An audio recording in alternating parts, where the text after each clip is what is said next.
Hello everyone and welcome back to Liberty Park Music for another piano etudes lesson. If you've been following along, you may have noticed that we've been doing a lot of work on switching the traditional roles of the hands, putting the accompaniment into the right hand while the left hand takes over the melody.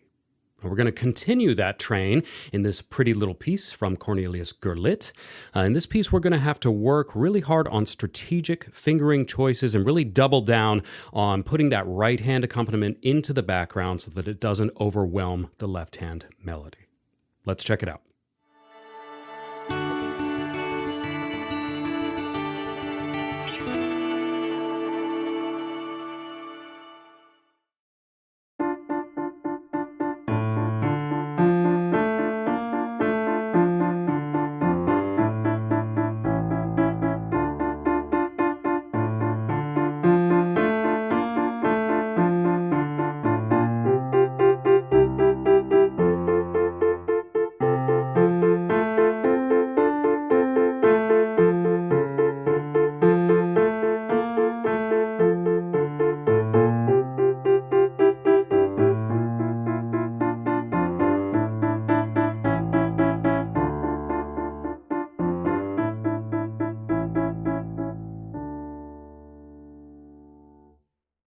Now, in some pieces like this, pieces that feature this kind of relatively rapid repeating accompaniment, it's often advisable to use the pedal to help control the dynamics and overall execution.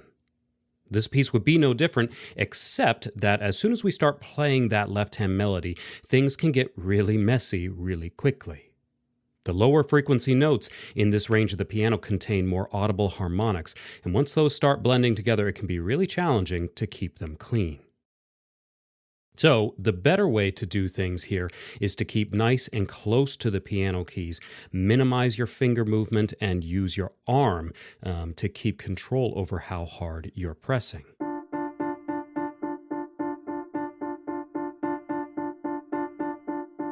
Hopefully you can see how my hand is relatively still, is hanging very, very close to the keys, and hopefully you can hear that I'm able to get a nice, soft, even sound,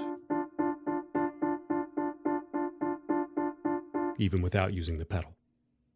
So just for fun, though, let me quickly play what this would sound like using the pedal.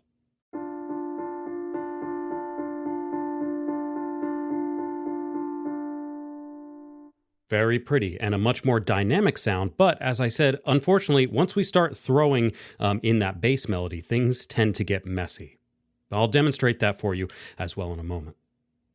Now, a final note in this right hand for remember that the tempo marking that we have is allegro non troppo, not too fast. Making sure you're not taking this at a blazing speed is another good way to help ensure that you keep control of it.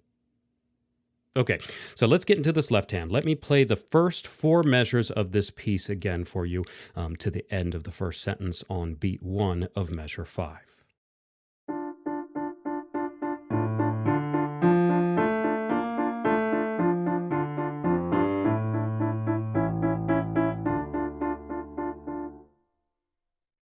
As you can hear, I'm controlling my right hand and getting it into the background and I'm bringing out the left hand, keeping it very legato and connected to help differentiate. So let me now play you the whole thing with the pedal, doing my best to keep things as clean as I can.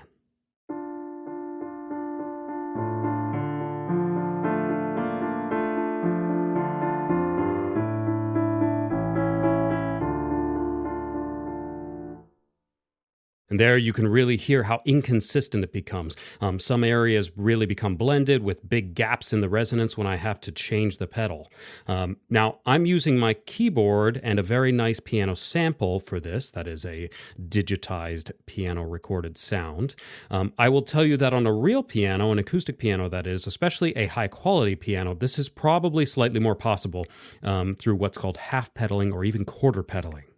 Now, these are pedaling techniques in which the pedal is not completely depressed, and a skillful execution of these techniques allows the player to achieve a degree of resonance without so much of the messy blending we can get from full pedaling.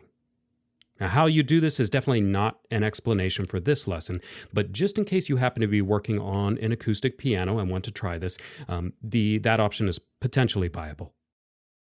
Thanks for watching this lesson from Liberty Park Music. If you enjoyed this lesson and learned something from it, do us a favor, hit that like button. And if you really liked it, share it around. Let your friends and family check it out too. If you want to find more lessons like this or explore other piano-related topics, please come visit us at libertyparkmusic.com.